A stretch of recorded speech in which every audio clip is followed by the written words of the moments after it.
right, good evening, and welcome to the combined work session, regular board meeting of the School District of the Oconee County Board of Trustees on this Monday, December 11th, 2023. We appreciate all of you being here, and I will just tell you, if you didn't come a little early and walk around and see all the terrific art, there was an art show and reception here tonight, and all of the schools were represented, and it was just wonderful to see so many parents and the art of so many students. So if you have an opportunity, it will be here in the halls. I hope you will take time to see it, because we have some wonderful young artists out there. If you will now, if you'd like to, I'd ask you to join me in a moment of silence as we begin our meeting.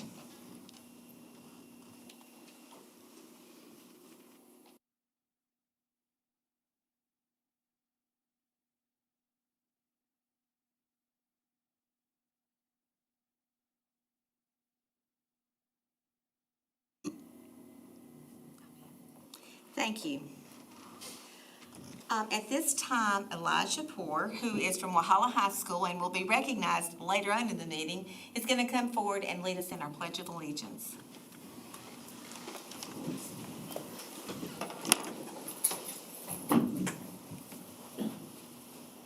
I pledge allegiance to the flag of the United States of America and to the republic for which it stands, one nation, under God, indivisible, with liberty and justice for all. Thank you so much.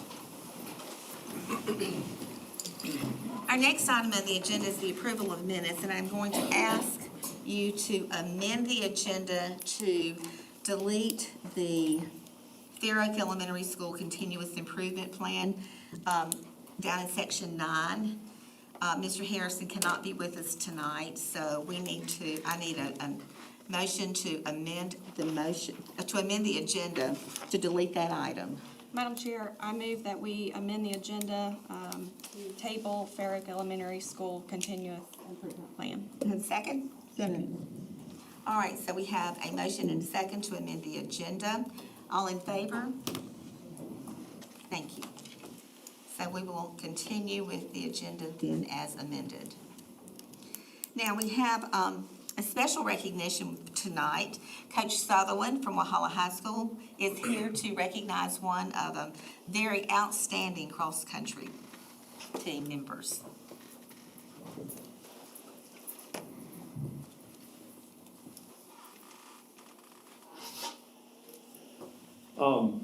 So, young man here, Elijah Poor, he was this year's 3A state champion for cross country. He has represented Walhalla High School for 6 years as a cross country runner. He's got 3 all-state finals finishes, 3 region championships, individual, and he has been all region 5 times. Obviously great for our program, but obviously this year with the culmination of a state championship with a fastest time of 15:09 in the 5K. And he has just signed with University of South Carolina to compete next year. So, Wow, that's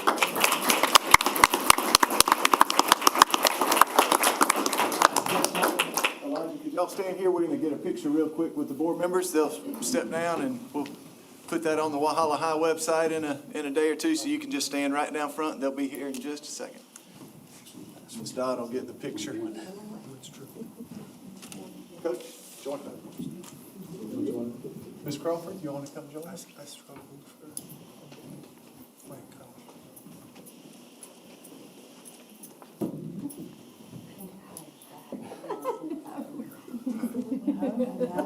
Our website needs long pictures. Y'all all just stand beside each other.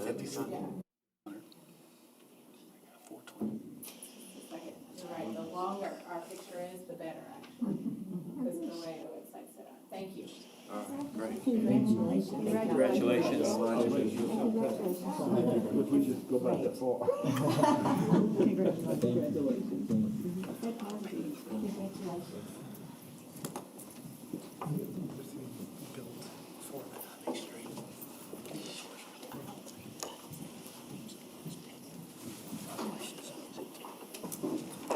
And if y'all heard 15:09, that means 3.1 miles in 15:09. So, pretty quick.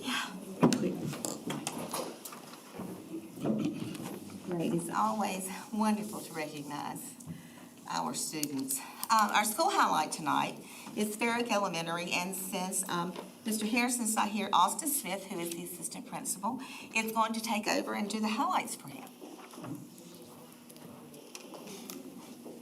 All right, thank you for having us tonight. I'm Austin Smith, I'm the assistant principal at Farrow. With us tonight for our school highlight, we have brought our media specialist, Miss Tammy Pumphrey, and two of our students, Miss Sailor Caps and Mira Hooper, have come for our school highlight. And while she comes, I'll just share that Austin is a proud SDOC product who was working in Greenville County, and we were able to recruit back to be an assistant principal back home. So we're happy to have him in his first year back here. Right. Really, anyway. Right. Hello, my name is Tammy Pumphrey, and I was honored to be asked to come here. Mr. Harrison asked me if I would come share some of the things that we do in the library, because it's I think it's a pretty happening place. We do a lot. Oh gosh, that's okay. This is good. I don't know. I guess I didn't share. It's okay. So I'll just tell you. I have my assistant. She does typecastic with the kids and gets them familiar with the home row keys and gets them going with that. And I do library skills. And then of course after the fall, I started projects with all of my kids.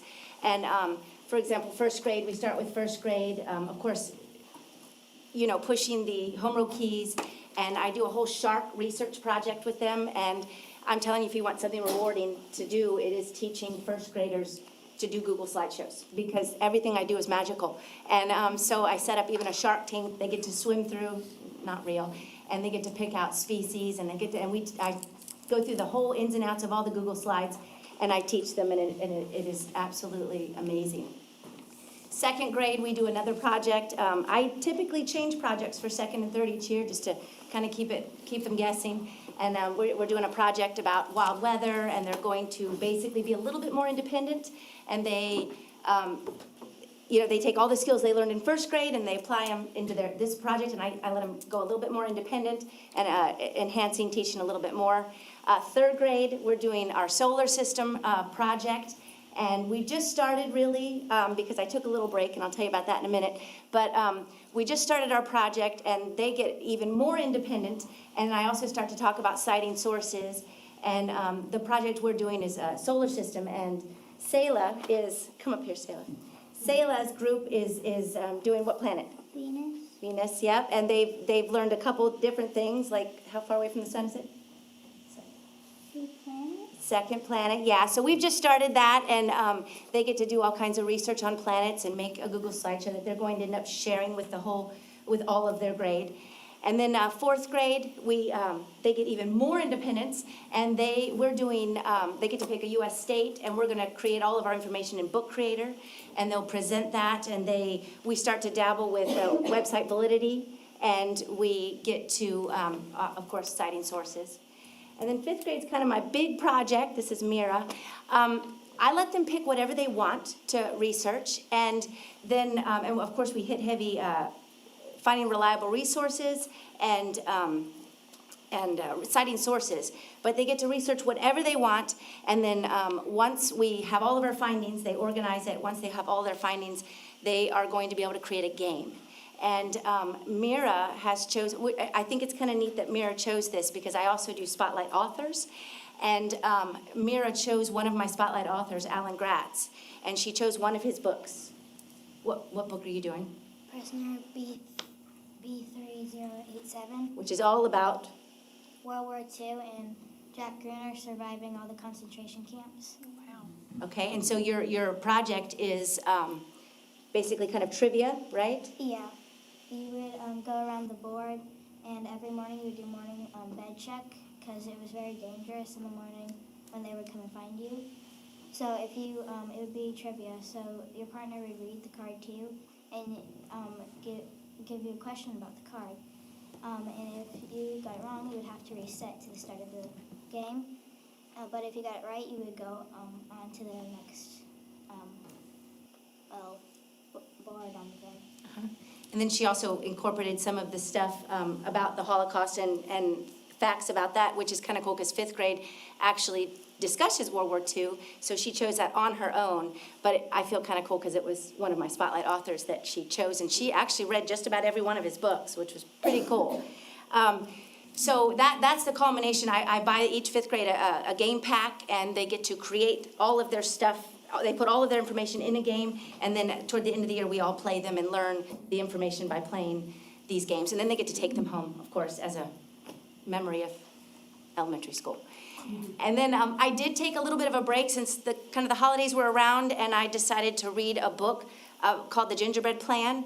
And I thought, they could, since we have all the Spheros, what did we do? We drove around the library. And we made gingerbread houses with all sorts of different blocks. And then when you travel to the next station, You have to add on to the add next on to that gingerbread. one. And then we got to look at the end and we saw how good the creations were. Yep, and so we had a lot of fun.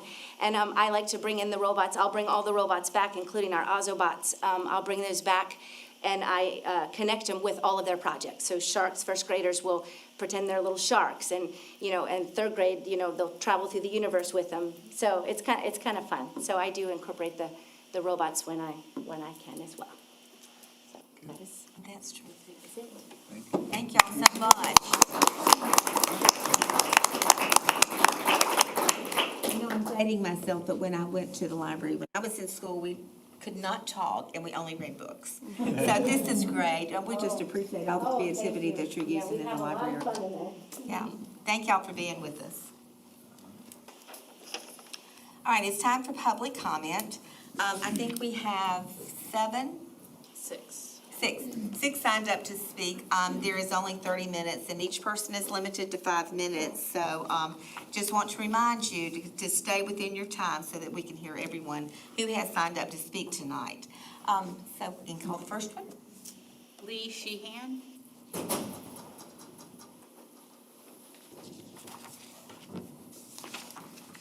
Good evening. Thank you for allowing me the time to speak. I spoke with you last month at the school board, and here representing the people around and in Seneca concerning the future of the middle school, the Seneca Middle School. And the last request that I made was that the school board consider somehow transferring, giving, signing over, whatever process fits, that piece of property to the city of Seneca for use in the recreation department. I'll be brief tonight. Last time I had a whole page of notes. I have a little page this time. I really wanted to update you on the number of signatures we've gotten. We have gotten the petition started. We have 1,200 signatures on that petition. And even though that doesn't seem like a terribly large number, for a small town and a small county and a small city, it is significant. And the number of people that are interested in this and want to see this happen. I tried to look at some of the local elections. The Seneca City Council was decided with only 600 votes total. The seats that you have as members of the board were all decided with about 5,000 votes. That's the typical that we see. So this is significant. We're going to continue to collect these, and move forward with it. But I did want to share with you that not 100%. I have 6 examples, 6 people that did not want to sign our petition. And I was going to tell you why, just so you could understand this. 2 of them said, I work for the school board, and I think it might be a conflict for me to sign it. This is a fair statement, right? 3 or 4 of the folks said, I don't know what should be done with it, but I don't think it needs to go to the rec department. There should be a better use for it. And it's like, well, what? But no response. I really could get no response from them. And the final one, the one that just different, I suppose, is it needs to be made into a homeless shelter. We had a conversation with Chief Bowling in Seneca and learned that the homeless population of Oconee County is 40. 40 people are known to be homeless. It just doesn't make sense for a facility the size of the middle school that housed 900 students to become a homeless shelter for 40 folks. And so it just doesn't make sense. But anyway, I want to close and use just a short amount of time, but tell you we are continuing to talk to people, and it is the people's will that this happen. We want to see this, and it's needed in the city of Seneca for the rec department and for the children to have a place for recreation. Thank you for your time. Thank you. Kayla Love.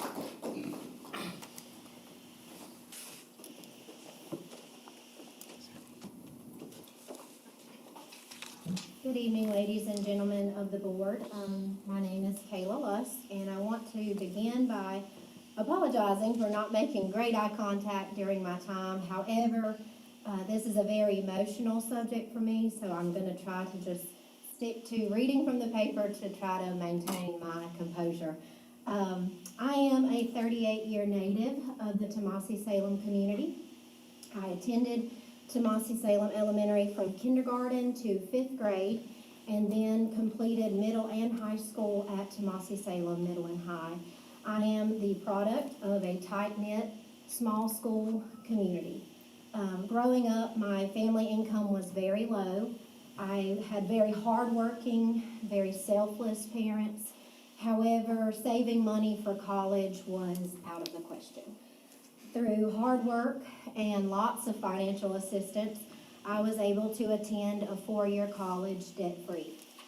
I have no doubts that if I had attended a largely populated school, my grades and myself would not have stood out as they did in that small school environment.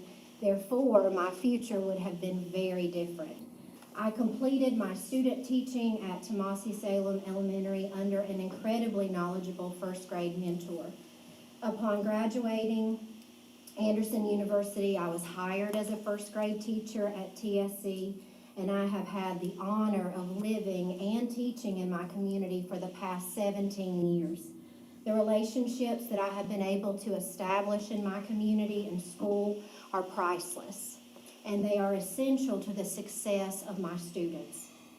I say all of this to simply remind you of the importance of community and the benefits of learning and teaching in a small school environment.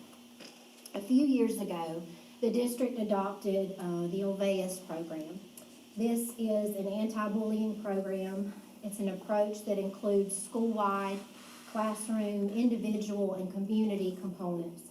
As part of this program, the definition of bullying is presented as a behavior that is mean or hurtful, on purpose, it happens over and over again, and it involves an imbalance of power.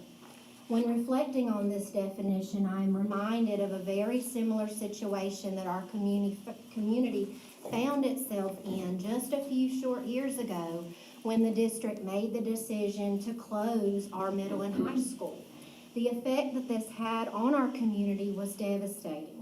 Over the next few years, the student population at TSC began to rapidly decline as parents were forced to move their youngest children out of the Tomasi-Salem area to the Walhalla-Seneca area for very logistical reasons. While there was no blame on the parents' part, we understood that it just wasn't realistic for them to be able to provide transportation pickup when they were already in these areas for their jobs or for their older children. So closing the school left a large hole in our community, in its history, and an incredible campus to just sit without a purpose for all the years to follow. And now we find ourselves facing the same unknown situation for our campus as well. A mean, hurtful behavior happening again that involves an imbalance of power. In closing, the survey results clearly show what the voice of not only the Tomasi-Salem community, but many others as well would like to see happen involving the combining of these two campuses. My prayer as a teacher and a community member for the Tomasi-Salem area is that the board members will take the time to deeply reflect on the decision that is being encouraged to make so quickly as it appears to be, quote, holding up other facility projects. While it is understood that the show must go on, I hope you will consider the devastating impact that this is going to once again have on our community. What is going to become of this immaculate piece of history in our community once it is decided to close the doors so that we can save money and move on to bigger and better things? My heart is not going to be there. My passion is not going to be there. And without those two things, my desire to put my students' interests first and foremost will not be there either. The Tomasi-Salem community has and will forever hold my heart. And while I do not expect you to understand nor appreciate how much this community means to me, as well as to so many others, I do expect and pray that you will truly take into account what we have all pledged to do as educators, putting our students' needs and best interests at the forefront of every decision that is made. Thank you. Thank you.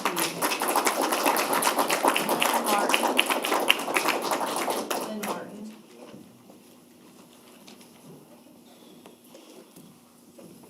I can't follow that, I tell you, because that's what I've been saying all along. And that's a product of our school system right there. If that is not success, what is?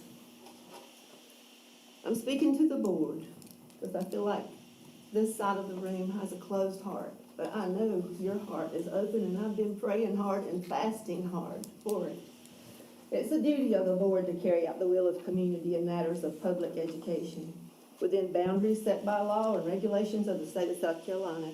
It's not to be a rubber stamp for whatever the school administration wants. And I spoke to Mr. Herod. He said, well, we're not a rubber stamp, we just support the only good ideas or the good ideas presented. I say there are more good ideas than just what comes out of this board.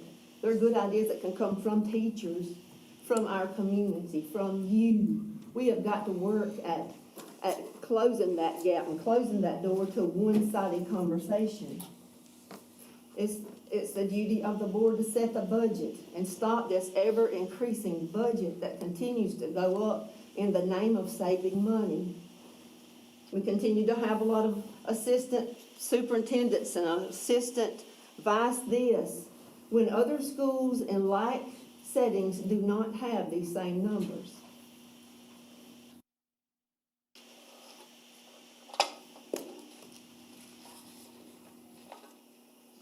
I ask you as a board, do you all get to talk to one another as a board without oversight and being listened to, by school administration? Do you get to talk? Do you get to brainstorm and come up with your own plans or ideas? I ask that you get community involvement. I ask that you get teacher involvement to come up with ideas and plans and where money is really spent. If our budget were increasing and that money spent in the classroom, I wouldn't say a word. That money belongs to teachers, and parents don't need the hardship of having to raise every nickel and dime for their child to get to participate.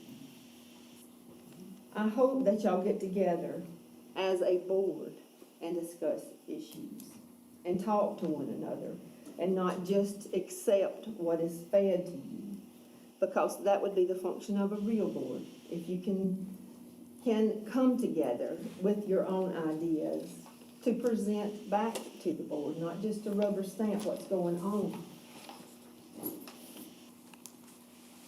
Mr. Thorsland always talks about equity amongst the schools. There is no equity. You heard from Miss Lusk. There are children from all levels. We have the upper to the lower. The only way you're going to fix that is with education. Tomasi-Salem Elementary is proof that you can fix that. All children don't come from wealthy families nor supportive families. They're not created equal. You will invest a little bit more bringing a poverty level child up. Schools will naturally spend a little bit more on a less fortunate child. Why is Tomasi-Salem Elementary not a showcase that you are lifting up, saying, this is what we can do with your tax dollars? Sure, it's a small school. I wish right now people all over this county would enroll and go to that school.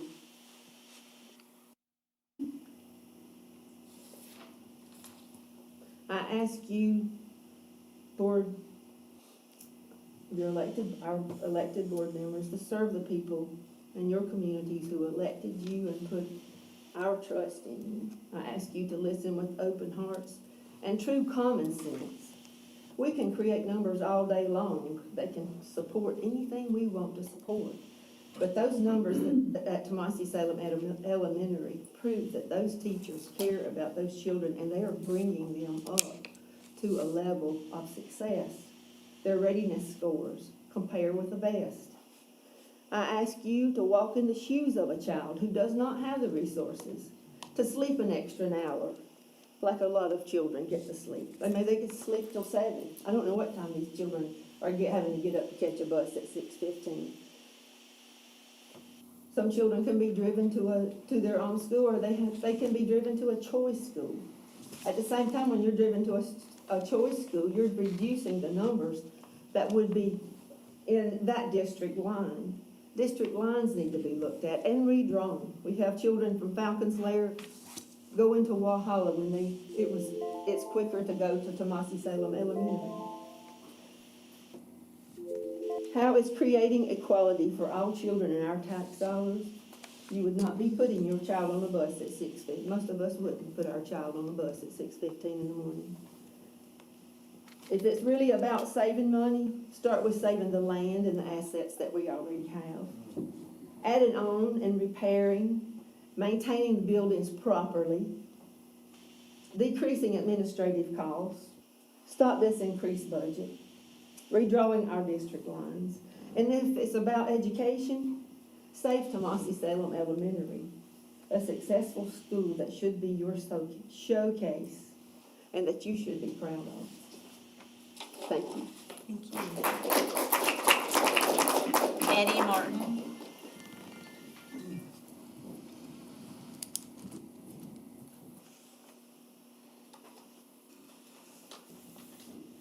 I wasn't real satisfied with my last presentation. I didn't feel that I was clear. Had a procedure that I was gonna have the next day, and I didn't eat anything, and I think it made me lose part of my clarity. But I want to drop back on just some bullet points. To speak on what Ms. Lusk had to say, one of my points is community loss. Schools in a community are beneficial on many levels. Removing a center of culture and personal identity such as a school leaves a community without the ability to create ties to the area in which they live. There are a lot less roots when you're traveling farther away to attend school and school functions when you don't live directly in that community. There's less of an anchor for you in that community. Sense of community is important, and if that school is closed, you're removing one of the community's anchors. Fiscal responsibility, the premise of saving money by closing schools doesn't hold air to me. As I have stated before, the taxpayer never realizes the supposed savings from school closures when there has never been a reduced spending request from the district after closing a school. The spending continues to climb year after year, so I'm still at a loss as to how this procedure saves any money. Attendance lines. Much is made about class size and the need to meet class student numbers that all elementary schools could average. I believe that's another arbitrary focal point to create a reason for closing schools. The student-teacher ratio could be averaged out by creating new attendance lines that create the desired classroom sizes, remove the overcrowding in some schools, and raise the number in the ones that are targeted because their numbers aren't overloaded. It would cost a whole lot less money to do that than to buy new property and build new schools. Bad stewardship of resources. It makes no sense to me to continue to give up property you currently have control over, which could be expanded to go seek new property elsewhere, creating new traffic problems, new infrastructure needs, and a myriad of other problems associated with expansion. Your own sites that have extensive room for growth if that need arises in the future. The path that you travel now only sets forth a continuous pattern of giving up property to go forward and seek new property in a continuous cycle that gives up assets and spends millions of dollars unnecessarily. And another point here doesn't have a lot to do with the closing of a school, but it does have something to do with the monetary aspect. And opportunity for advancement. 60% of our Oconee tax dollars are sent to the school district each year. Each year, teachers have to fundraise, parents and grandparents are asked continually to send money or buy items they don't necessarily need or want. Where is our 60% being spent? It was brought up in a meeting, a presentation right here in this room, that this is what we do. We provide opportunity for advancement, which overloads administration with continued people moving up from the classroom into jobs that have been created for them. My workforce experience of 40-plus years has never seen an organization that makes advancement an over-focused platform for drawing competitive workers. The places I have worked have a ceiling for employees, with different employee numbers according to the level of need. There are many more employees at the bottom levels, much less at the supervisor level, less again at project engineering, and very few top management positions. I think there's been a loss on looking at the target of children's education costs and a spotlight put on creating new admin jobs to appease a certain contingent. Give the teachers what they need to do their jobs, give them the support they need, and you may not have to continually seek replacements. Thank you.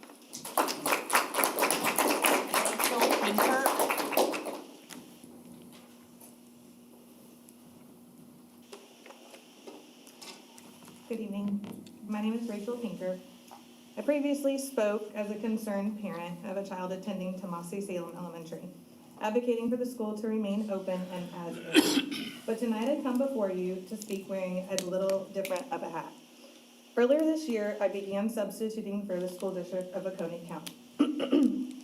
My original plan to be just at TSC, as it was convenient to take and pick my daughter up at the same time. I was already volunteering my time, and honestly, I just enjoyed being a part of the school and interacting with the students and staff. But with the need for substitutes throughout the county, Kelly Education asked if I could branch out into the county, into other schools, to help with the excess absences, and I agreed. This has been an opportunity to observe what goes on in our schools throughout the district. I have taken jobs at almost all 9 elementary schools. I have met many great teachers and staff who are so dedicated to their jobs. However, during my time in these classrooms, I can see why our teachers are tired and burnt out, stretched thin, and quite honestly frustrated. They've expressed how hard it is to teach with their current class size numbers. Many of them have told me this personally. I recently complimented a teacher's class size sub-4 who had a smaller than average class size. I made sure to note what a great experience it was because not all days are like this. Their reply, and I quote, was, "It is so great that I can actually teach instead of discipline." From a class size of 22 first graders to a class size of 15 is a huge difference.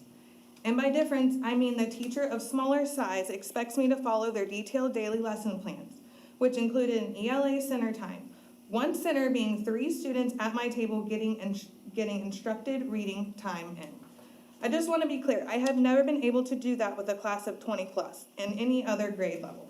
Not just because I'm a substitute coming in with a blindfold on that morning, but because the structure of the classroom is much harder to maintain with that many students. That's just the reality.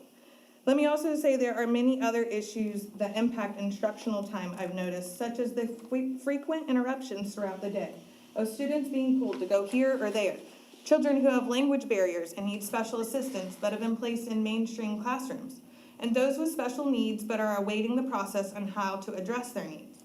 More students to a class leads to more interruptions, distractions, and the inability to meet the needs of the students. But here we are, our superintendent, Mr. Thorsland, and his staff proposing to close 2 schools and combine them so that we can have just that, larger schools and larger class sizes. He has expressed that his goal is to see that all students throughout the county have the same opportunity, and that it isn't fair that some classes are near or at the threshold mark of 23, 24 students, while TSC is able to have classes with half that. I'll admit, TSC is very near and dear to me, and I enjoy very much that my daughter has the ability to thrive in a classroom, in a smaller classroom setting. I know many other children would as well. So let me ask this. Why are we trying to make things fair and increase class sizes to be at max capacity? Who is this fair for? Certainly not our students or their families, not our teachers, nor school staff. Why is it the district's goal to maximize the dollar with a total disregard of the impact on its students? This is a move in the completely wrong direction. Please tell me that this is not the ultimate goal, to have all of our classes at the very most of students that the state will allow. Our town, Tomasi-Salem, is smaller than most, but that should not rob us of the opportunity to have our own school, representative of our own community. Other schools in this county are in highly dense areas would be expected to have higher numbers. It's just common sense. But the plan that is being proposed is so backwards from what you all should be trying to provide for our students. I can tell you firsthand, after witnessing the differences present in various classrooms, this would be doing a disservice to those you are here to serve. I would like to know why there were not other options provided when proposing the long-range plan to the board. There was a survey, however, all the options initially included closing the 2 schools to build one brand new one, just at different times. It was almost as if this was a done deal before it was even discussed or presented to the people to vote on. And we've all seen the data. The numbers do speak for themselves. There was a strong objection to the plan of closing TSC. So listen to the data, as you guys frequently preach. Validate the people's voices that took the time to express their thoughts and feelings and be heard. Based on what I've told you, those who are advocating for a new school to be built for Kiwi Elementary are not in favor of combining it with TSC. They would just like a completely renovated school. During my time subbing at Kiwi, I was able to take a tour of the entire school. I saw what it looked like. Many years of neglect at that school. I agree, it is old. But when asked what problems they had within their buildings, it seems like over time, many issues were not addressed in a timely manner, which would have prevented the school from being in its current condition. I am not here to point fingers, but I will tell you what I witnessed. The school is run efficiently with the resources that they have, but I would agree the school's overall layout is not functional and they have outgrown it. I'm not in objection of providing Kiwi with a new school or a complete rebuild on the same property the district already owns, but attempting to justify the purchase of another parcel of property and a new build by throwing another school into it is just not the way to go about this. Save the people's money and do what is necessary. It is not necessary to abandon TSC and move it when it is a perfectly thriving school. Thank you.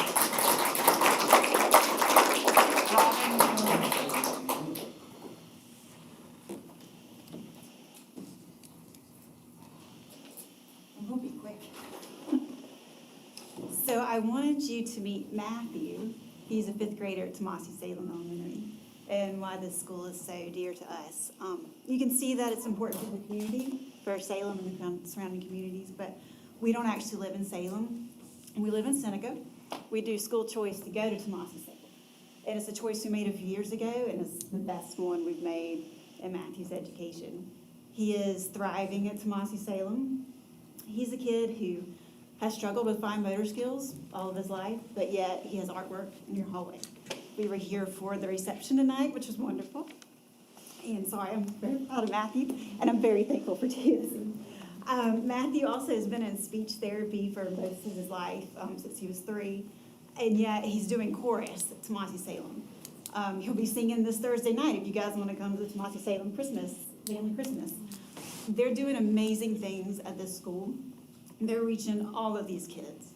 Matthew's just one of 200 who are thriving there.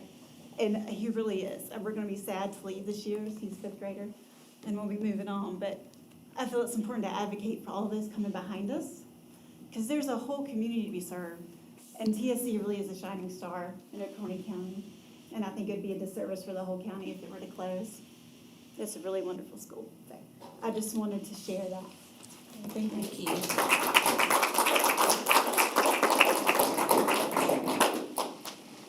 All right. I appreciate all of you being here tonight and speaking. At this time, we'll move on to the approval of the minutes. We have the minutes from November 13th, 2023, work session meeting and regular board meeting. Did anyone have any changes, additions, deletions?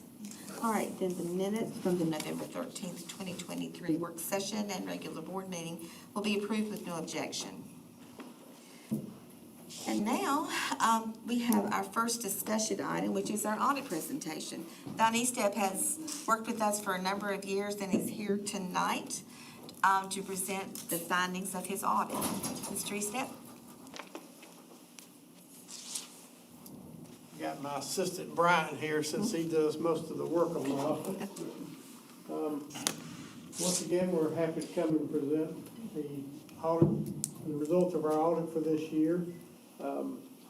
We issued what we consider to be an unqualified opinion on the financial statements. That means we did not have to qualify it for any departures that y'all might have made from generally accepted accounting principles established for our country. And so that's what we considered a clean opinion. We also issued some letters on compliance and internal control in relation to the grant programs. And we did not have any findings that we need to report this year in either one of those letters. So overall, it was a very good audit as far as no findings being concerned. I'd like to go over a couple of numbers with you right quick. The first one is the net position, which is all the school district assets and liabilities netted together. And this year, for the governmental funds, which is everything in the school district except the food service fund, you'll notice on the slide that there was a change. The net change was $19 million to the good. We went from a deficit of $32 million to a deficit of $12 million. And as I've explained before in these meetings, the only reason we have a deficit is because of the pension obligation that the accounting pronouncements changed several years ago, and they made each of the governmental entities that participate in the state retirement plan, they made each of them pick up their computed share of that liability that the state has for the pension plan. And that's what causes us to, I'll have a slide a little bit later that shows you how much it changed this year. And then the business activities, that's just the food service fund. If you notice, we have a positive net position of $4 million, and it increased by $1.9 million to the good from last year. So our total district-wide change was, we improved our net position by $21 million for this fiscal year. The next slide is a budgetary comparison for just the general fund. A lot of people like to see that information. If you look at our budget for revenues, the local source revenue is actually $5 million more than what we had budgeted. The state sources was $1.8 million less than what was budgeted. So our net revenues was $3 million more than what we had budgeted. The expenditures, for instruction, our expenditures were $1.6 million less than what we had budgeted. The support services was almost $4 million more than what we had budgeted. So the total expenditures for the school district, basically we had a negative budget variance of $2.4 million, meaning we spent more than what we had planned on spending. And the next slide just compares those revenues from fiscal year 22 to 23. You'll see that our local source revenue went up $900,000. The state sources went up about $2.9 million. So we had a total of about $3.8 million more this year than last year. And then the next slide would be your expenditures. We spent more on instruction, $3.3 million. We spent more on supporting services, $4.3 million. So our net change was about $7.6 million from 22 to 23. And then the next slide is the pension obligation that I was telling you about earlier.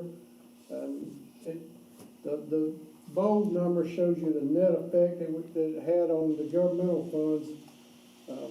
Right now, the net effect is $132 million of a liability that we have to be responsible for. And that actually went up by $1.9 million over the prior year. And then the food service, The net position that we're responsible for is now 1.3 million, 1.2.5 million. And last year it was 1.3, so we actually changed about 81,000. That's pretty much the same as it was the year before. The other liability that we're responsible for are post-employment benefits other than pensions. And that also goes into that computation for net position. So you can see we have a net position of 133 million of liabilities that we owe for post-employment benefits for the governmental funds, and 1.2 million for the food service fund. So it changed a couple of million from last year, and food service is about the same. I think that's all that I really want to point out. Is there anything else that y'all would like us to comment on while we're here? We appreciate the help Jay and his staff, the help they provide us, because we are a burden on them. We ask them to do a lot of things in addition to their normal duties that they have to do and operating the school district, but it's just part of the process of having an audit done. Is there any questions from any of y'all that y'all would like to ask? Or if you don't think of something tonight, you can always call me at the office. I'll be glad to tell you what I know anyway. Well, we appreciate it very much, and certainly appreciate Jay and his staff and all that they've done to get this clean audit, and we appreciate y'all coming back and presenting it to us tonight. Thank you.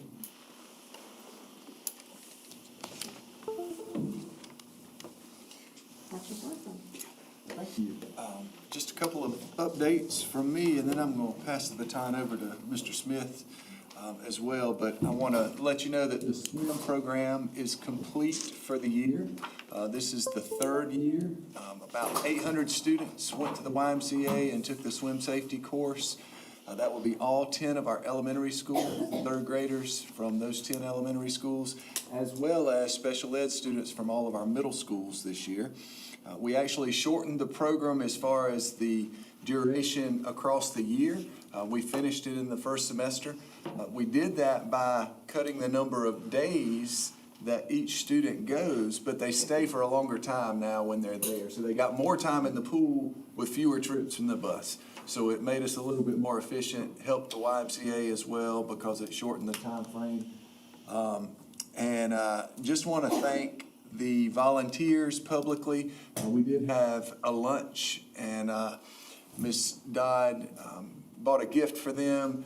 Just the amount of time those volunteers put in with those third graders, and they love it. They just talk about how much fun it is and how rewarding it is, and it's just a really good program. And I think a lot of the folks at the YMCA would say the school district played a very big role in that facility even being in Oconee County. But it is paying off. I think our students would tell you they enjoyed it. As a matter of fact, if I could show it, we had all the students were saying thank you for the volunteers. We played that for the volunteers, but they really enjoy it, and I think it's beneficial for our community because of the amount of water in Oconee County. All but maybe 20 miles of our border is water that a kid could drown in. And this water safety class is very important. So happy about that. And then I want to give you very positive news and brag on Miss Dodd a little bit. She is our PIO. That's what most people know her as, but she also writes grants for us. She's done that for years in our district. And we learned last week that we received 2 grants that were competitive grants. One for just under $500,000 for a Stronger Connections grant. It's a 2-year project, so it'll be $200,000, a little bit more than that for each of the 2 years. And it will support peer mediation in our high schools. Y'all were interested in that. We've got some mentoring in there for middle schools. And cameras were included in this grant, so we'll have some cameras for the schools, but also for the buses. And then the other grant that we got was just under $200,000, so almost $700,000 in competitive grants were announced last week for Oconee County. But the school safety grant was just under 200,000, and that will cover that, that door film for all of our front doors, which it's not a bulletproof film, but it is a film that would make it much harder for someone to gain access through a glass door from the outside. It keeps the glass from shattering, so you're not able to shatter a glass and then just reach in and open the door. So we're excited about that, and we'll be working to use the funding from those 2 grants in the coming months.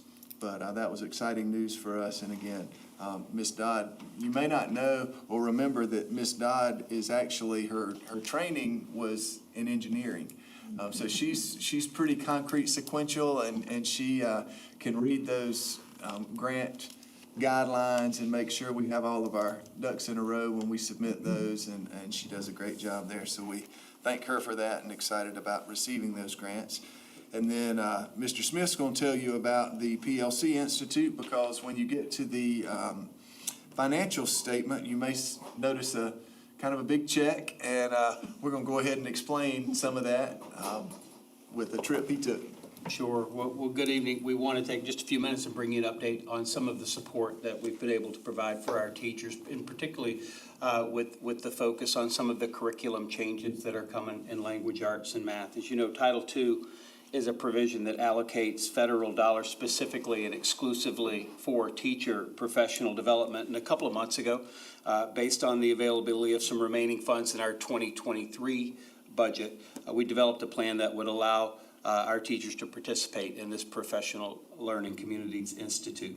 As an update, 2 weeks ago, approximately 50 of our teachers and local school leaders participated in a 3-day institute which focused on research-based practices, structures, processes that have been proven to advance school effectiveness and improve ultimately student outcomes. The structure of the learning was designed around 4 fundamental questions that seem basic, but must absolutely be addressed in every classroom. Question 1 was, what do we really want our students to learn and be able to do?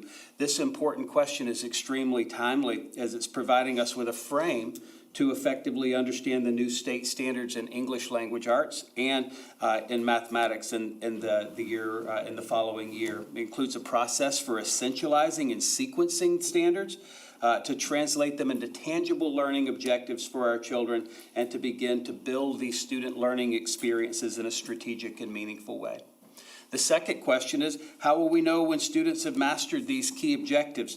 A good portion of the training that our teachers received this past couple of weeks was about bringing collaborative structures together and creating common formative assessments for our students. While developing these assessments will be critical to the successful implementation of these brand new K-12 standards in language arts and math, improved use of these formative assessment data will allow our teachers to design lessons and experiences that are more engaging, more relevant, and responsive to individual student needs. Questions 3 and 4 are really around what will we do, how will we intervene when our students don't learn these standards, and then what will we do to enrich and extend these experiences when they do. This learning has allowed our teachers and local school leaders to advance conversations around structures in each of our schools and processes for providing high-quality interventions and safety nets during the normal learning cycle during the school day to help ensure that all of our students have the very best chance for success. It also helps ensure that our most successful learners have the opportunities for enrichment, extension, and access to the most advanced level coursework. So in addition to this opportunity being research-based and directly linked to advancement of some of the most successful schools and districts in the nation and beyond for our teachers, it's also proving very timely and meaningful. The initial feedback for this learning, I'll say, has been universally positive and included what I would characterize as genuine excitement among our teachers. And perhaps more importantly, we've already begun to see the impact of this learning in our classrooms, in school processes, and in some of the professional learning that our teachers are seeing as a result of this institute. Our next steps will be to strategically plan opportunities to continue to expand this learning, to take tangible first steps in implementing this learning, and more specifically in classrooms, and to monitor the implementation to ensure that all of our students benefit from what we know to be best practice for teaching and learning. We appreciate the continued vision and commitment of the board in supporting our teachers in a way that they can continue to improve their best practice and serve students well. Thank you for the opportunity to present out on this. And I've talked to many individuals who went on that trip, and I hope you have too, but there is some genuine excitement about this. And a lot of times, we look at professional development and kind of roll our eyes a little bit sometimes. There's excitement here, and there's no promise of magic, that's gonna just create perfect classrooms, but this is a framework for hard work. And it's really good, and I'm excited, and I think a lot of our teachers and principals and assistant principals are excited as well. So we're gonna certainly continue this initiative, and we're thankful for that federal funding that allowed us to do this. Thank you. Thank you. Anyone have any questions, comments at this time? Well, thank you so much. I have run into two people who are on that, and there's just genuine excitement with it, so we appreciate that. All right, Mr. Schickling, the November financial report. I wanted to thank I didn't get the opportunity, but Mr. Estep and Brian Minier for their audit. They are sensitive to the fact that people are working all day long and they're, using one of our conference rooms, and so they tread probably more lightly than they need to, but they do a great job for the district, and so I wanted to thank them and the staff in the finance office as well. Whatever they ask for, we have well documented and ready for them, and they've expressed their gratitude for that, and that's a testament to my predecessor and the procedures that were set up before me, so I appreciate that. For this finance report, fairly standard on the expenditures and the revenues. You can see we've got some of that local property tax reimbursement coming into the tune of $3.5 million. There's usually a large payment at the beginning of the year and then a smaller residual payment later. But that accounted for a good amount of the revenue this month. Expenditures, again, routine, primarily salaries and benefits. Something we touched on last meeting was a transfer that was going to be made to reallocate some expense that's recorded in the special education administration area of the budget and reallocate it into the instructional area where those software programs are really utilized for instruction, based on some guidance from the state. So there is an area there in support services where you see a fairly substantial negative. We didn't get money back, we reallocated that to another part of the budget. So that's why you're seeing that manifest there. In terms of the disbursement reports, again, food service management, one of our largest expenses, and pay applications to Seneca Middle. And those two items in Mr. Estep's comments about fund balance in the cafeteria, we have not expensed to the cafeteria fund all of the kitchen equipment that we have projected to be supported by the cafeteria fund for the construction of Seneca Middle. So when we do that, you'll see some of that balance decline, as we did intend from the get-go to finance that part of the construction from the cafeteria fund. In addition to that, that was the first year of Nutrition Inc., or the Nutrition Group's contract with us. And so we were the beneficiary of them winning our bid with a lower dollar volume than our predecessor had, or the firm that they won the contract from. So again, in the cafeteria side, we'll see those expenses increasing as the CPI allows for 9% growth on their contract for the coming year. So I wanted to make sure that was well understood in terms of the cafeteria fund balance. And then you can see the capital construction projects report in there as well. So I'm happy to answer any questions that you might have. Did anyone see anything that they wanted to ask about in this financial statement? Great. I think you've explained everything we need to know. Appreciate it. Thank you. All right, now we have Mr. Hanby, who is going to present to us Policy JJ, Student Activities. Yes, and the main focus is on page 3 with athletic eligibility, high school league requirements. And so there was a slight change for this year, and it's actually what they're having to use now, it's in place. But to catch our policy manual up, you can see there are two options. You pass 4 academic classes, including each one that you take that's required for graduation, and they list those there, the 4 units of ELA, et cetera.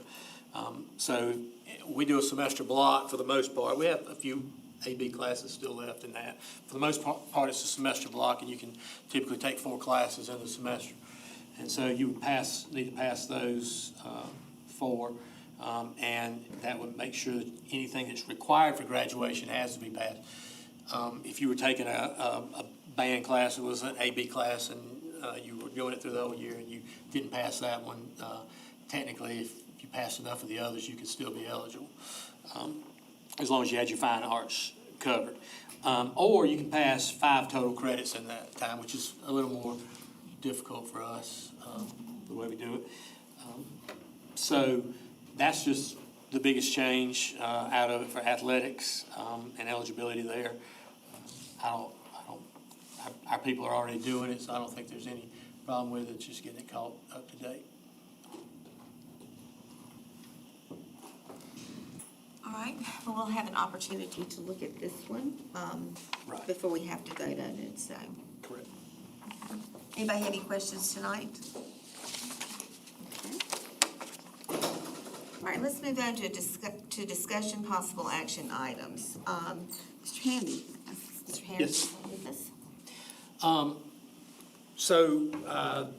If you have seen the Walhalla, City of Walhalla and the Rec Department received a grant for between $5 and $6 million to build a new gym facility.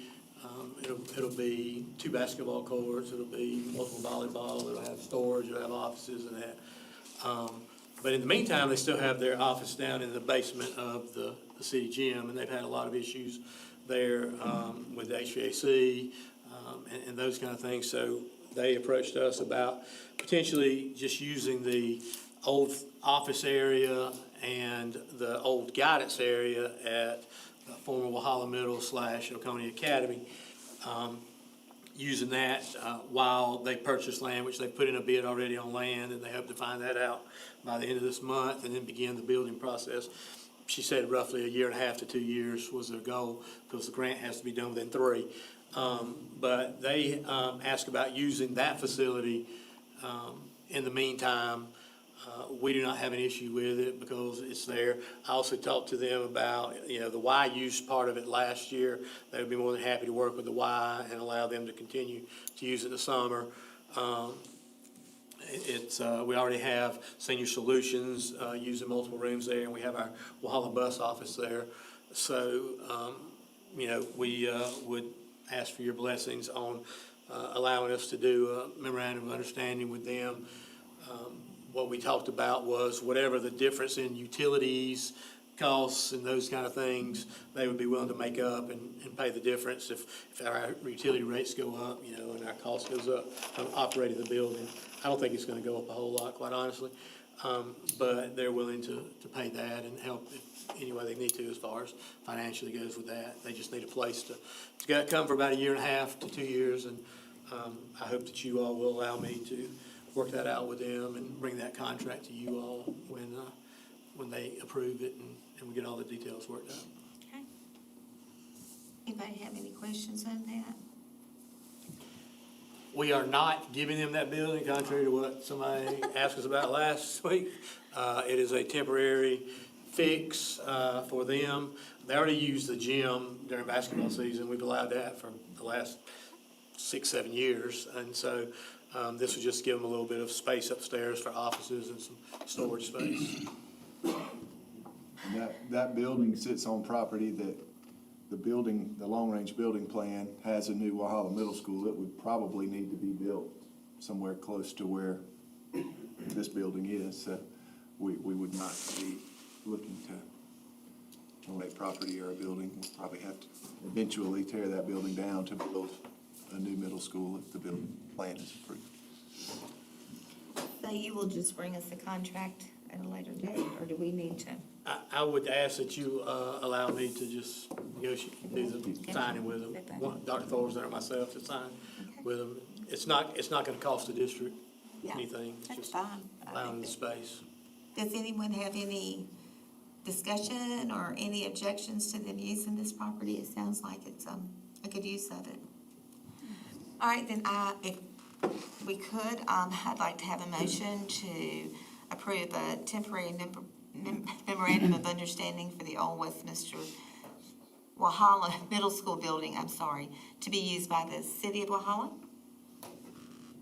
So moved. Second. All right, any discussion at all? Any questions? All right, all in favor? Okay, Okay, thank you. got it, thank you. I will get with them. When we get that final product, I'll bring it to you all. Okay. All right, the long-range building plan. Yes, so, we are, at that point, and, I just want to say, that when this started in June, it has been a, long and difficult 6 months. There are no silver bullets, there are no, this is the, guaranteed best thing to do. There are no, textbooks you can go to that talk to you about what to do when you want to make this kind of decision. And we've heard from the community members, we've heard the passion, and I can greatly appreciate that, having 2 kids who have gone through our schools. It's going to be up to you all. But at this point, leadership team has continued to look at option A, where biggest difference is this will be building a Westminster new elementary school was the biggest change, instead of trying to retrofit the middle school and going from 3 to 2 there. But you have Plan A, and you know what it's about. I will see if you have questions, or I will turn it over to you. I have one question. We talked about one time redoing the middle school there and combining Orchard Park and Westminster L. Yes. And moving out towards West Oak and building a middle school. If we kind of canned that one, I thought that was a pretty good idea. But, we after doing a little more research on what it would be to, number one, it's more expensive overall because you're building a middle school versus an elementary. Number two, the retrofit for making the classrooms, kindergarten, 4K, first grade compatible with bathrooms and the things that you would have to do would be very expensive as well. So that was kind of what. Steve, is that, the things you mentioned, is that because of state code? Yes, sir. It's a requirement in some of the, like the kindergarten classrooms, half tile, half carpet, bathroom, water, sink area, those kind of things. So anything that kindergarten and below has to have that. I don't think second grade is a requirement anymore for restrooms, but kindergarten is. Special ed rooms, that would be there for self-contained. So there would just have to be a lot of work done to get that building up ready for an elementary school. Then you've got a full-size gym, which has been used for, middle school. It just, in our minds, it seemed better and more cost-effective to go with Plan A, and change that out. Thank you. I guess the only thing I'd like to say is there have been a lot of comments for a number of months. And I do find it difficult to just be quiet and listen. I'm just going to be honest, because a lot of what's said is just not accurate. Now, Ms. Lusk certainly has a perspective as a teacher, and I would never argue with anyone who says from the heart their feelings. I also agree that a school is an important part of a community. It is. I wouldn't argue with that. But when there are accusations of creating jobs to promote people, I'd love to be able to just say, give me one example. Because things like that, first of all, are not true. And they cast doubt in areas that, if we want to have a discussion about how important a school is to a community, I'll have that discussion. I understand that schools are important to communities. But people should not stand up and just say things that are completely false to cast doubt on an administration who does care for students in our schools. And if I had a student at Tomasi Salem, I'd probably be standing there saying, don't close my school. I get it. I get it.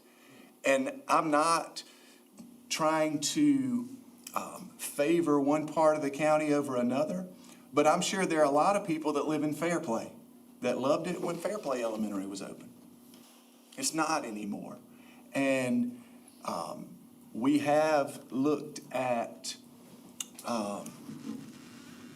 equity was the word that was referenced tonight, and that is an important word. It can have a lot of different meanings. It's kind of a politically divisive word right now. But I do feel like the experience we offer to all third grade students across our district should be equitable. The opportunities should be equitable. And that's why we've recommended what we've recommended. And again, it's no animosity, and I understand that it's tough. And, again, it's we're responsible for trying to operate the school district as efficiently as we can. And yes, I agree that when Tomasi Salem Middle and High was closed, I think the number we used at that time was $750,000 of savings. And the question is, well, how's your budget going up? Well, my question would be, if you took milk off your grocery store budget 10 years ago, it would go down a certain amount of money. Well, if you went and bought those same groceries today, would it be minus the milk, or would it be a whole lot more money than what you started? It would be a whole lot more. That's what happens. That's what inflation does. It does save money to not have small schools all across the county. And there is efficiency there. I'm not going to argue with someone who says, but my child does better in a small classroom environment. I agree. A lot of kids would do better in small classroom environments. We can't provide that everywhere. And anyway, so. Well, I think the savings are evident, not just on the county level, but on the state level, because if you think back, we used to have a lot more districts in the state, but several of them have been consolidated because of that very thing. So you can save money, and I don't want to create any adversity and cause any problems about that, but you can save money doing that. The other question and the other concern that I had, and just listening to all the talk tonight about the being overstaffed on the administrative level. If I'm not mistaken, we checked that several years ago, and maybe did that several times, and we found the fact is that we probably have less on administrative staff than a lot of the districts, especially those on our size. So I think that is a false statement that was made as well. I just want to point that out. Not to create animosity, but to simply to clear the facts on.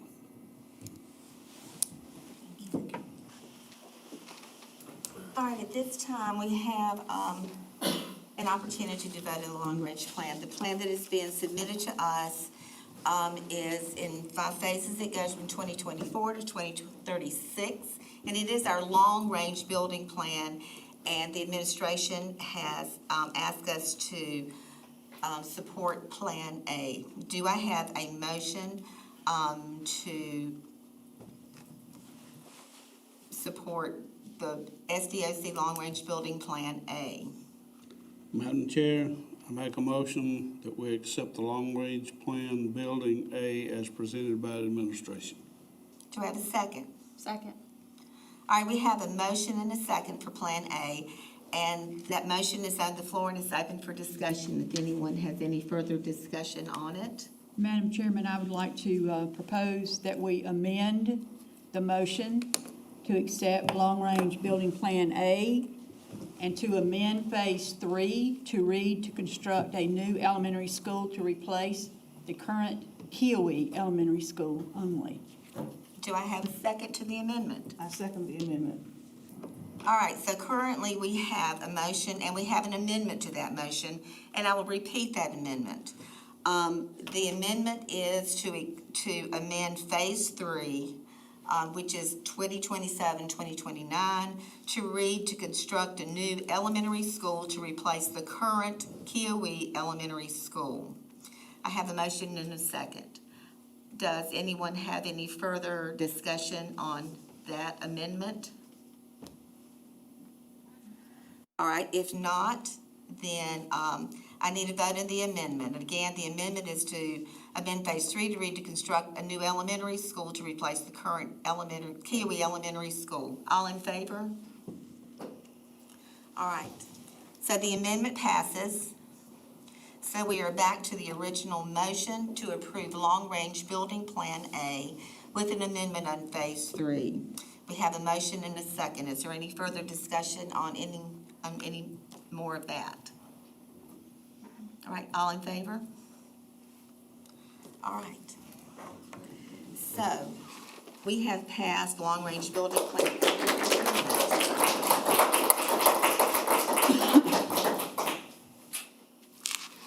All right, we have a number of other action items on our agenda tonight. Steve, I kind of have this divided up into maybe if we could discuss the first 5 policies, Gavin's Law, tobacco-free and sun safety, and vote on the first reading on those.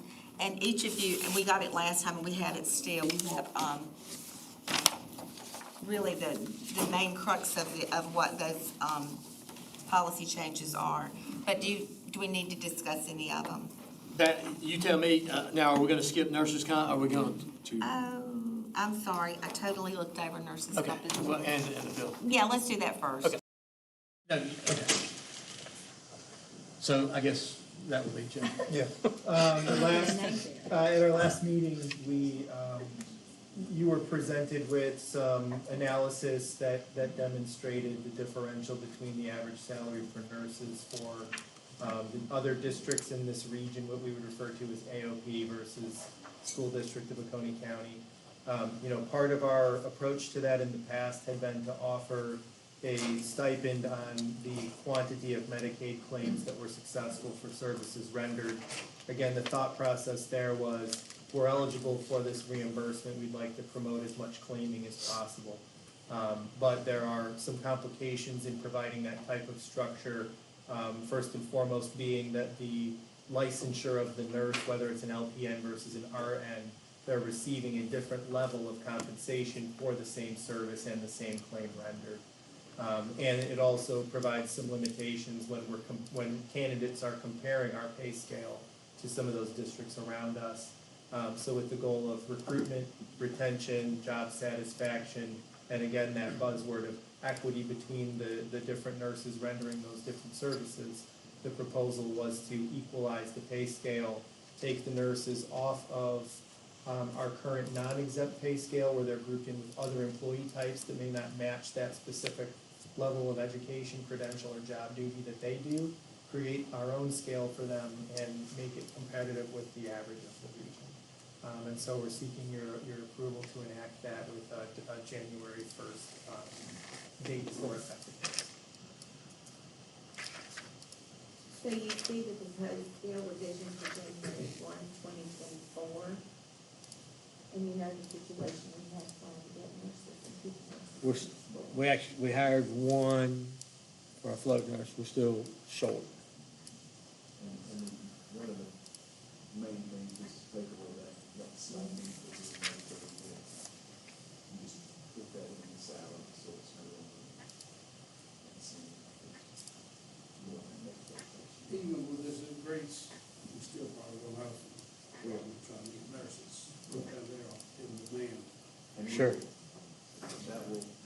This will be considered with all the other salary schedules, just like teachers and custodial, bus drivers, all those salary schedules, Mr. Schickman will be examining in the coming months to make a recommendation for next year's budget. If this one was further out of line than any of the others. Yeah, and that was exacerbated by some of the actions taken around our counties in this budget cycle, so the numbers were exacerbated with their current pay scales. All right, do I have a motion to, accept the proposed scale revision for January 1, 2024 for nursing? Second. All right, is there any more discussion on this, any comments? All right, all in favor? All right, so the nurses' compensation.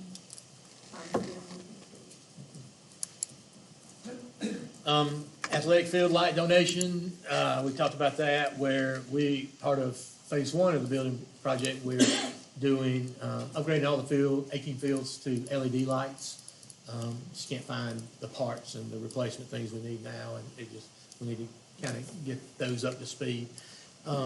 So we did, but some of the lights that we will take down are still good. And so I was approached by the rec department, somebody from the Foothills Heritage Group, and then that. So what I'm asking is for the ability for the district to donate those to rec department or a nonprofit that's involved in that area. Can we say local municipality or local charity? I think what we want permission for, right? Sure, yes, that's the people that reached out. We're not gonna. When we say local, we mean Oconee County. Yeah, we're not gonna sell them or let anybody just come up and get some that wants them for whatever. The rec departments and the other folks.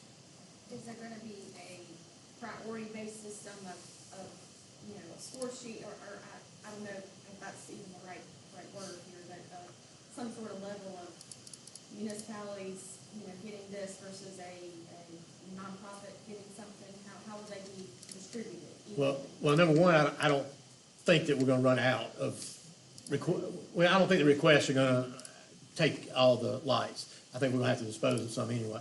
But the way we talked about dealing with that is, so like the lights from Walhalla High would be more in the Walhalla area as the priority. If the Walhalla area didn't need them, and then there was more for overflow in another area, then we would take those extra ones and go that route. But for us, it was gonna start within each municipality. So each feeder town, so like in Walhalla, that could be Walhalla, West Union, Tomasi Salem, Kiwi, any of those, Mountain Red, any of those in that feeder system. So that was the way we had discussed it. Because at first we were only talking about doing it with the rec departments because that's who approached us. But then I was approached via email through a board member at the Foothills Heritage Foundation, and it makes sense. I mean, our kids go there, our kids use that.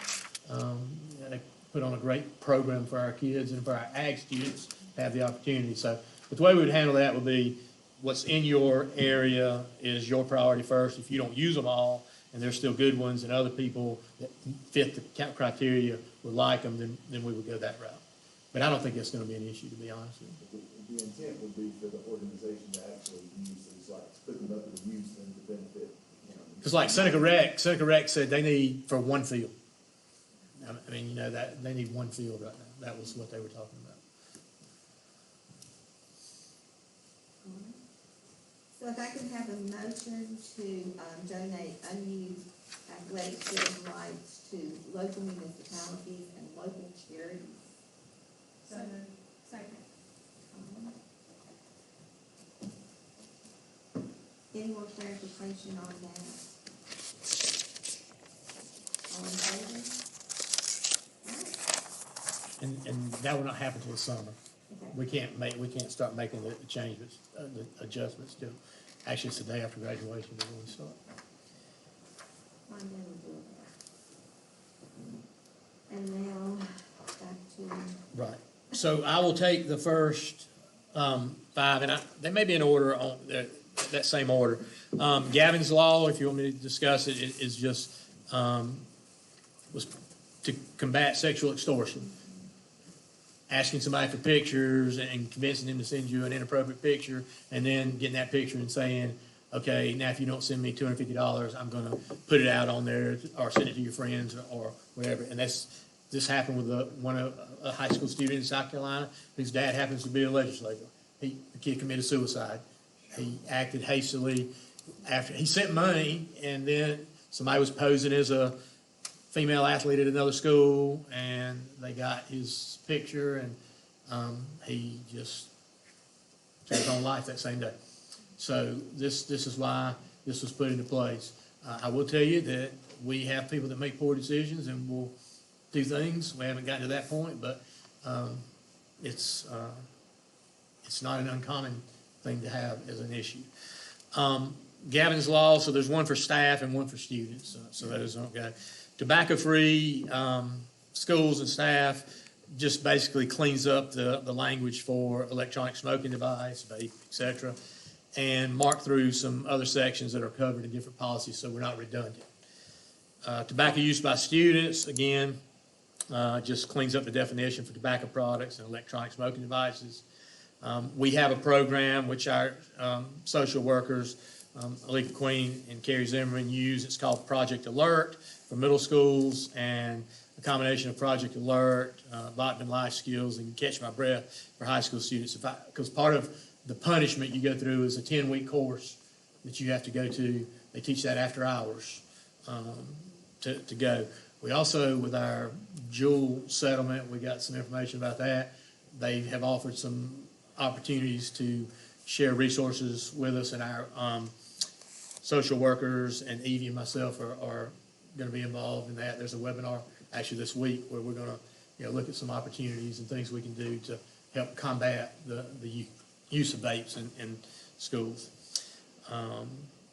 So then sun safety, basically a kid can bring sunscreen to school in its original container as long as it's not aerosol. Then you have to take it away from them. They cannot share it with other students. School and staff cannot provide it, and shouldn't actually apply it. But aerosol products not allowed. So. All right. So if we can, let's vote those in the block. So I will ask for a motion to approve on first reading policy GBEBE, Gavin's Law staff, policy JIC, FD, Gavin's Law students, policy GBEG, tobacco-free school and that staff, and policy JICG, tobacco use by students, and policy JLIG, sun safety. Awesome. So I have a motion and a second. Does anyone have any more questions? You know, a lot of those new policies that we are approving that need to be done. Any questions at all? All right, all in favor? Thank you. The next three. Okay. Yeah, those are me again. The J, the rest of the J. Yes, admission of homeless students. This ensures homeless students are treated as any other student. We already do that. We do our best to make sure they stay in the school that they've been enrolled in, whether that means we have to bus them across the county. I think I made light of the example where we had a student who moved here, considered homeless, but they wanted to stay at their school in Pickens County. So we had to take them to the county line, and a bus from Pickens would meet them there and pick them up at the county line and take them to their school. So those are the kind of things, it's making sure that they get to attend the school they would normally attend. And then we have like Alika Queen and Evie Hughes are our liaisons. A lot of things in the legal section where it listed just those changes. And then administrative rule adds preschool to it, and then talks about a kid who's going from 5th grade to 6th grade or 8th grade to 9th grade, transitioning from one school to another in a natural path, and making sure that we offer their parents that opportunity for them to stay in that system. If they're at Seneca, let's say they're at Blue Ridge for elementary school, 5th grade, and they want to stay at Seneca Middle, we need to make sure we offer them that opportunity to do that. Talks about if there's a dispute that can't be resolved at the district level, then there's State Department form and State Department guidance information that we need to give them so they can reach out to someone there to go to basically it'd be like arbitration if it got to that point. And then we're supposed to post these notices where students receive services. Schools, we need to make sure we get them into family shelters, homeless centers, soup kitchens, etc. And any PD that we need for our staff, Ms. Queen will provide. She's been trained. And the last one is one that won't affect us a great deal, but military temporary remote school enrollment. This is to make sure that if someone is put on active duty, that their child is not suffering because of that, and they are able to, if they transfer in, they're able to do what they need to, and we get them right into school based on the orders. Like right now, you got to show 2 proofs of residence. All you have to do is bring in your orders for being deployed, and that would be all we would need. So. All right, so if we could, we've had some time to look at these, and thank you again for presenting the synopsis and also for presenting tonight. But if I can have a motion to accept policy JFABD, admission to homeless students, policy JFABD-R, which is the administrative rule, admission of homeless students, and policy JFABH, military temporary remote school enrollment. Okay.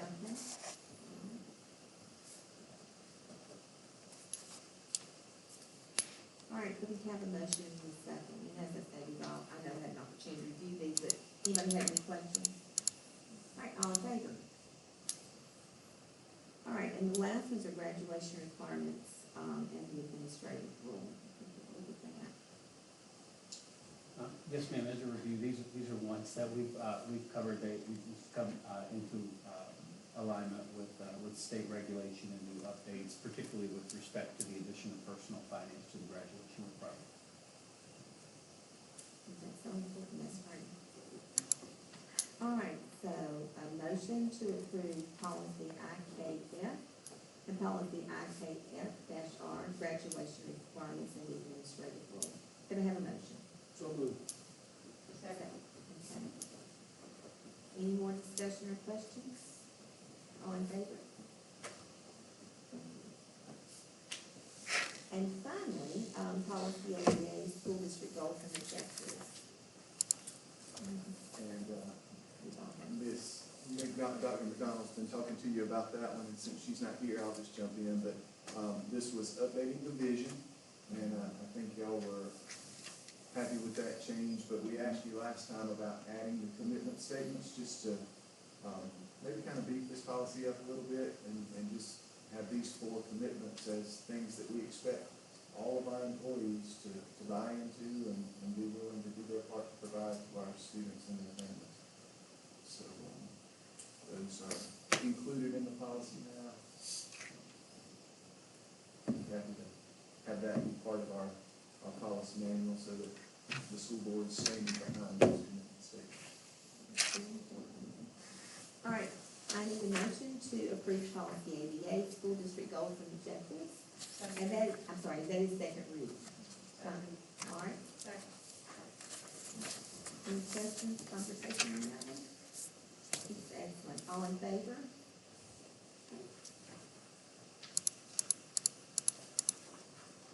All right, does anybody, any of the board member want to make any comments tonight? I did want to echo, you said that you would talk to a couple of people about the professional learning communities, and I also spoke to a few teachers and principals. They had nothing but great things to say, so I just wanted to echo that from my community as well. And I would just like to thank all the communities for coming out and discussing the action. Ditto that, you were heard. We've done a great amount of research and asked a lot of questions, and appreciate your diligence to stay at. I would like to add one thing. I spoke with Denise while we were away at conference over the weekend. And I think it would help with some of the understanding about money. The School Board Association has requested that each month we update the community with what's going on with the legislature. On Sunday morning, they made a presentation. They had a board of people there. One was from the State Department of Education. And he said that they will, Ellen Weaver, who is the state superintendent, will be, and I think you probably have already heard this, asking for a $1,500 raise for teachers from the legislature. And in addition to that, they're making a proposal for 5 additional days of contract for teachers, which would give them 5 additional professional development days. And so that would incur a lot of cost, because teachers are paid at a different range. So, that's not happening. I'm just saying that's what's on the table, of discussion at this time. And I'm just asking that moving forward, that maybe we should have an opportunity each month to update the community on what's going on in the legislature. So that when something like that happens, they are well known for passing a law that says we've got to raise salaries without attaching any financial assistance to that. So, I just think it would be a good thing for us to do going forward. And we had discussed maybe January through June, Yeah, through their night, back in the rest of the year. But maybe just having an opportunity to, if there's something specific affecting us, that needs to be discussed. If you can add that. Anybody else? All right, then, if nothing else, the meeting is adjourned, and it's time for executive session. We'll go into executive session for personnel items. It's one of the recommendations for changes. Do I have a motion for executive session? Second? All in favor? Thank y'all for being here. Pickens County.